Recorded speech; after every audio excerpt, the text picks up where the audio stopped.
Alright, so let's get this out of the way. I absolutely love Resident Evil 4. Resident Evil 4 was my first M-rated game purchase. I remember begging my parents for months.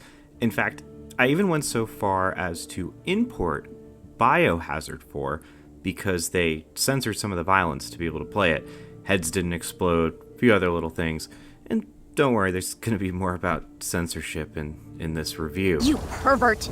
Well, so anyways, I've played Resident Evil 4 on the GameCube, on the Wii, on iOS. No, really on iOS. I was on vacation when it came out and stood at the highest point I could find with my arm pointing my iPhone 3GS to the sky for 90 minutes to download Resident Evil 4 iOS at rural 2G speeds. And it was not very good. Hey! I've played Resident Evil 4 on Xbox 360, and I've also played Resident Evil 4 on Steam. But finally, I've played Resident Evil 4 on VR. So what I'm trying to say is I know Resident Evil 4. Professional mode, mercenaries, Ada, Biohazard. I know this game pretty much front to back, like the back of my hand. And I've seen every Ganado up close and personal. I've seen all of Leon and Ashley's stylish clothing, and you bet your last peseta I've watched all the cutscenes over and over and over on repeat on YouTube at 144p when I was a kid. So when I saw Resident Evil 4 was getting a VR port, I was extremely confused. How could they make it work in third person? How can they cram such a huge game onto the Quest? And why not Resident Evil 7, which already has a first-person, very respectable VR port which has never escaped the PlayStation VR? But all that aside, most importantly, the question I'm aiming to answer in this review is, does Resident Evil 4 VR replace the flat screen versions of the game?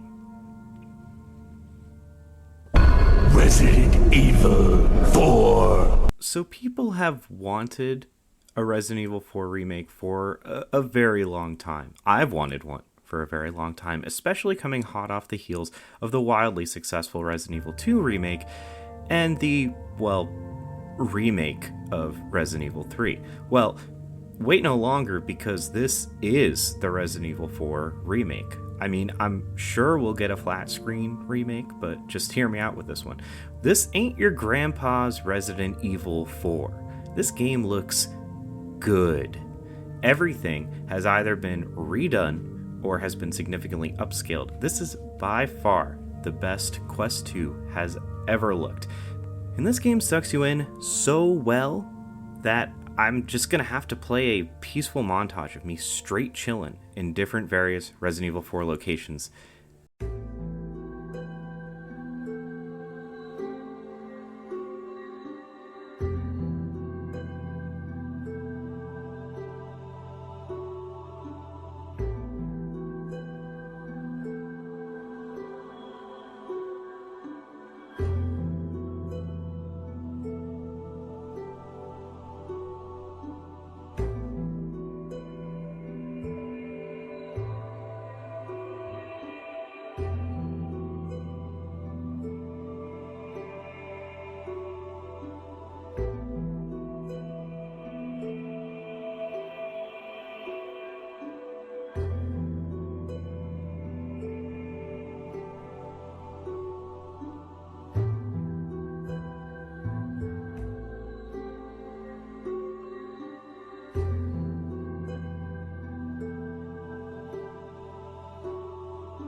It really pulls you in a way that VR hasn't pulled me in since Half-Life Alyx. The biggest downside, though, are definitely the character models. They were definitely be made to be seen on a flat, fuzzy CRT screen in third person. Getting up close to Ashley or the merchant is really off-putting. I'm talking blank, cold, dead stares, and absolutely no interaction between them, which there was an interaction. Gonna talk about that in the censorship part. Watch the censorship part. You it's pervert. a good part. But really, this is a game that's a treat to see in VR. It really gave me faith in these flat screen conversions. I previously Skyrim VR, Fallout VR, not really doing it for me, Borderlands VR, but VR devs always talk about how they can't do AAA games because the install base isn't there. It would just be too expensive. But look at this. The voice acting is already done. And in some cases, they decided to take out some voice acting. You pervert. The game design is already there. You don't have to plan and prod through tedious game design. The music is already done. And the template, at least for the graphics, I know a lot of extra work went in, but the template, the style, is already done.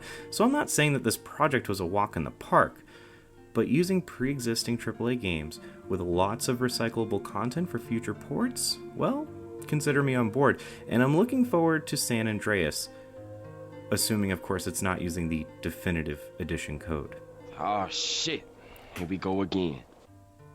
Before DLC, there were expansions. When a game re-released or was ported to a new console, it was not uncommon to add significant chunks of content onto the final product. In the PC scene, launching a dedicated expansion disc was also not uncommon. Shout out to my personal favorite growing up was Empire Earth: The Art of Conquest. Resident Evil 4 was no different, basically the last of its kind before DLC and microtransactions. And throughout various ports, Resident Evil 4 ultimately shipped with what I would consider to be 3 pieces of essential content, separate ways from the main campaign. The first is Mercenaries mode. This is a time-based arcade mode that pushes the combat to the limit and really highlights how and why it was successful in Resident Evil 4. It's highly replayable and a great way to reuse assets and make Resident Evil 4 a highly replayable game and a game that's playable in short bursts. Next is Assignment Ada, which is a challenging minigame where Ada roams the Final Act island in a non-canonical mini-story collecting Plaga samples with limited resources. My best comparison to this would be the Resident Evil 2 Fourth Survivor / Tofu mode. It's got similar vibes. You know, you're trying to move fast, limited resources, and it's a relatively short experience. But finally, we have Separate Ways. And for Twilight fans, and I know you are out there, and I know you are listening, this would be the equivalent of the short life of Brie Tanner of the main series. This is a novella of Resident Evil 4. You play a one-act campaign filling in the gaps of what Ada was doing in between Leon's adventures. And you weave in and out of main story plot points. It really is pretty fun, both narratively and gameplay-wise. And Ada plays a bit differently, and her impact on the story is fully realized in this narrative. Unfortunately, absolutely none of these bonuses make it into Resident Evil 4 VR. You basically get the campaign, the shooting gallery, and that's it. The biggest thing missing here is the Mercenaries mode. VR, especially the Quest 2, absolutely shines with quick arcade-like experiences. You bring this to your friend's house, you're playing Beat Saber, you're playing Ricky's Plank experience. You're not doing a 20-hour, 10-hour game. You want to just get in and out, and once you finish this game, instead of hopping right back into a professional mode, which I would recommend you do, it would be nice to hang out in the Mercenaries mode. If you're traveling and you throw your quest in your bag, or if you want to show Resident Evil 4 to your friends, this would have been the way to do it, Mercenaries mode. And not only is Mercenaries mode plain fun, but yeah, it would excel, like I said, in VR. And it really sucks that the most replayable part of the game is absent, especially because it is, for the most part, an asset flip. Missing the rest of these parts is a downer, but I feel like Mercenaries mode would have been a real hit here. So Resident Evil 4 was considered revolutionary for the time, for its third-person, behind-the-shoulder action controls. Games used to look like, well, this, and they used to play like, well, this. Resident Evil 4 gave you a fucking laser pointer, and that may not seem like much now, But if Mario 64 is the granddaddy for 3D third-person controls, then call Leon your daddy and Ashley your stepmom. What are you doing, stepbro? I was actually shocked when I heard Resident Evil 4 was going first person in VR. Like, why would you mess with a good thing, and would this just be a sloppy port? And I'm both happy and disappointed. This is not revolutionary like its original release for VR controls. That honor would go to Half-Life Alyx. But this is by far one of the stronger handlings of VR and improves Resident Evil 4 for the better ultimately. But let's start with that first-person perspective. You are Leon S. Kennedy, like never before. And this is really cool, not just for immersion, but to actually better the game. And I think the part where this is really best highlighted is the Ashley-specific segment, because it shows just how much more immersive first-person VR can be. This is actually really neat because this is the only section in the game that has 3 ways to control over various releases, ports, and localizations. In Japan, as an homage, they gave you the tank controls, which provided a nostalgic look back at, wow, look at how far Resident Evil 4 has come over Resident Evil 3. In the US, we had the traditional Resident Evil 4 controls, but without Leon's firepower, and now in VR, it really just shows how powerful first-person stereoscopic 3D strapped to your face can make you see things, well, a bit differently, and in general, it is so cool seeing this familiar world in VR. I'm really appreciating just how well the devs interconnected the map for the first time. Even though I've played this game, like I said, many times, seeing the castle in the distance in the village, or seeing a lake that will play a role later in the game, is extremely cool. It's an interesting way of foreshadowing future events in the game, and it's something that I honestly have not caught until having this world literally envelop my vision. And it also drives home just how fucking depressing this place really is. I'm also noticing secrets and items I missed before, like a lot. I'm picking up on new little things that I've never caught in the past. And now you do occasionally have to break from that first person into third person for the melee attacks and stuff. And frankly, I'm very surprised considering the adaptability of the control scheme that they did not have a way to totally cut out the third person, because you can cut out some things like climbing ladders, but I adapted to it fairly quickly. Those with sleep paralysis will feel right at home detaching from your body. And while things are immersive, the scare factor really does not increase. Resident Evil 4 is not a scary game, except when you're playing Resident Evil 4 and you turn around and these cold, dead eyes are staring right back at you. Seriously, Ashley is the scariest part of Resident Evil 4. She 100% gave me some legit jump scares where none of the other creepy crawlies could. But moving to first person also means a lot of the controls have to be reworked. And this is where Resident Evil 4 does not revolutionize, but it does execute things pretty darn well. Most important to me is there are plenty of accessibility options. And I'm not going to go into detail, but pretty much every feature you could want for newcomers or those with iron stomachs are there for you. There are a few sections later in the game, specifically the minecart section and the elevator section in the castle, where you are moved without teleporting, if that's the mode that you're looking to play in. But they are minutes long, and I think they're late enough in the game that most people will be acclimated enough to handle these 3-minute sections. The core reworkings of the controls, though, are in how your equipment is handled. You can use the boring stick wheel if you want, but like in most VR shooting games, your equipment now maps to your body. You can carry a one-handed gun, a two-handed gun, a knife, a grenade, and health all on your body all at the same time, a first for Resident Evil 4. Like in classic RE4, you can always pause to rearrange and reassign things at your own pace. No one's going to rush you to eat that egg you got in the village in real time. Can I offer you a nice egg in this trying time? But you can, and it's so immersive. The biggest downside to the controls are in the grenades. I struggled to grab them on my body a lot of the times for whatever reason, and also for whatever reason, whenever I pick up a grenade, they randomly explode. Picking it up with one hand, you have to pull the pin, but I guess there's something wonky with the physics. Most of my deaths, I think it was 8 deaths that I had in this game, most of them were from me picking up a grenade and from it going off.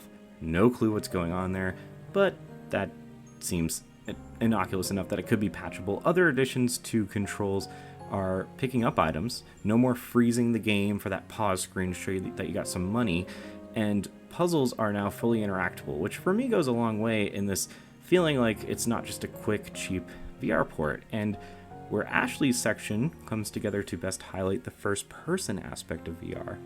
The first person and the controls come together to make the final act of the game much better. I would say that the game basically became a third-person action game, arguably a cover-based shooter in the original releases, and it's great to now physically duck behind cover and pop ganados from afar. I would say Act 5 was one of the weakest acts in the flat-screen version of the game. I do not think that's the case anymore, and as a whole, you are in the game more. Less time in the attaché case, less time on item screens, more time in the world. And it all comes together really, really well, aside from that little grenade drama. Other than that, I had no issues with controls or motion sickness. You pervert! Okay, so we have talked about Resident Evil 4 missing some content. Missing separate ways, missing mercenaries, missing assignment Ada. But I didn't cover all the missing content. Perplexingly, a decision was made to cut some of the dialogue, as well as a few little Easter eggs. The vast majority of the cut content is flirty remarks to Ashley, and the vast majority of this cut content is flirty remarks from Ashley to Leon. So, after you take me back to my place, how about we do some, overtime? Inappropriate remarks to Ashley from Lewis. Small world, eh?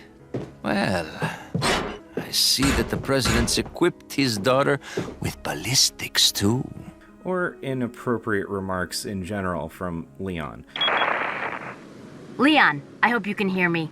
I'm Ingrid Hunnigan. I'll be your support on this mission. Loud and clear. Somehow I thought you'd be a little older. And I'm not talking majorly inappropriate, but yeah, you roll your eyes at them.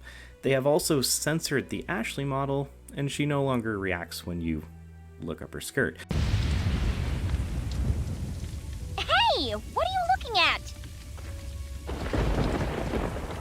Oh! You pervert! And I know all of this seems fairly innocuous to omit from the game, if anything, maybe a good thing to omit from the game, but I have a bit of an issue with it, so please stick with me. First, let's talk about that cut dialogue. I'd make the argument that this kind of neuters the game. Let's start with Leon talking to Hunnigan. I totally get that what Leon is doing is arguably sexual harassment in the workplace. He works for her, he's being inappropriate with her. That being said, Leon is not exactly what I would call an upstanding guy.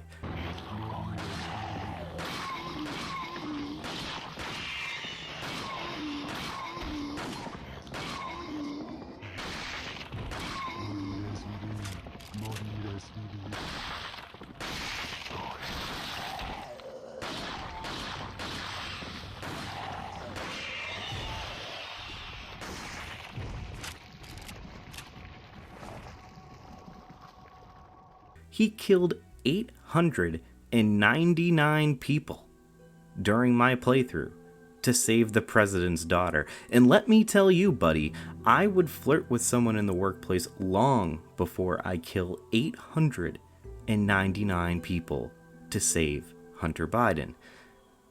And if the thinking is that seeing all this behavior will condition it to be okay, well, then you best not let me loose in a rural part of a Spanish-speaking European country with a red 9.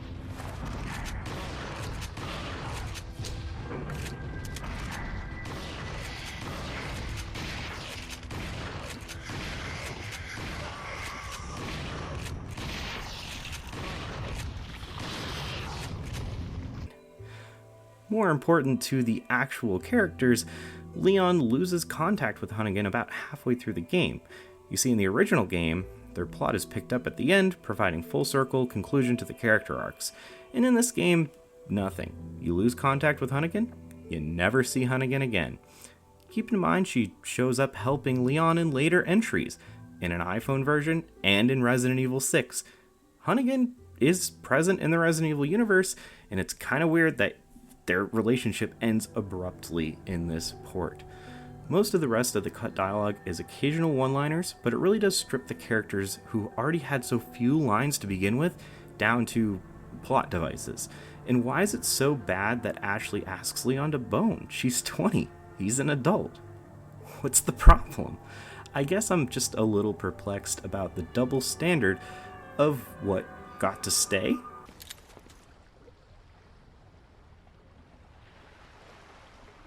Need a ride, handsome? I really do feel that this hurts these characters. I mean, imagine if Ava in Metal Gear Solid 3 wasn't allowed to flirt with Snake. Well, you wouldn't have a Metal Gear Solid 3. And as far as the skirt thing, for me it was just an attention to detail thing. I mean, keep in mind, Resident Evil 4 was groundbreaking on every level back in 05. This was like the best looking game on a console. To see a character react like that was truly unique and cool. And I especially liked when it would trigger, which I assume is what the original designers intended, when you would go to call her down from a ladder. She can't come down ladders herself, you have to help her. And you would just, I imagine, put yourself in that position by accident, and it was innocent, but kind of funny. You're Leon just trying to do your job, saving the president's daughter from these merciless killers, and in the middle of all the carnage and wreckage and horror, she just calls you out like that.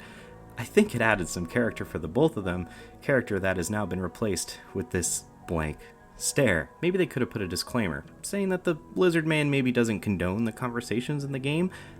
I don't know, but yeah, they cut some of the stuff in the game. And at best you could say this was to not endorse the cut behavior, but at worst I feel like it neuters the characters, it's not true to the original source, and it cuts character arcs and sets up some bizarre double standards. But in conclusion, Resident Evil 4 VR really is the most fun I've had in VR since Half-Life Alyx. Pretty sure it's the first game I've played on the Quest 2 that in a single session I went from full to low battery, and I genuinely think that this is a killer app for the Quest 2 and one of the best VR games of all time. It is amazing just how well this game holds up so many years later. It's also amazing just how successful a port of a third-person game translated into a first-person VR title. Is it perfect? Hell no. The missing content is basically unacceptable to me. Mercenaries should have been in there and would have been a perfect mode for VR. A lot of Ada's content used the same locations and assets. We're paying $40 for this old-ass game that launched 15 years ago for $50. All of the content is in every modern version of the game, and frankly, I'm not seeing many excuses for it to not be here. And the censorship sucks. I mean, you saw my rant, but it really does bother me, and I wish the controls had a bit more customization to fine-tune where to grab things, and that grenades would stop exploding in my goddamn hands. But they did nail the most important part: accessibility in VR. All those problems aside, I think next time I revisit Resident Evil 4, it will be in VR again. I truly think this pulls ahead where it counts, and I know that when we finally get our nerve links in 2077, there will be a nice port of Resident Evil 4 waiting for me to experience fresh again.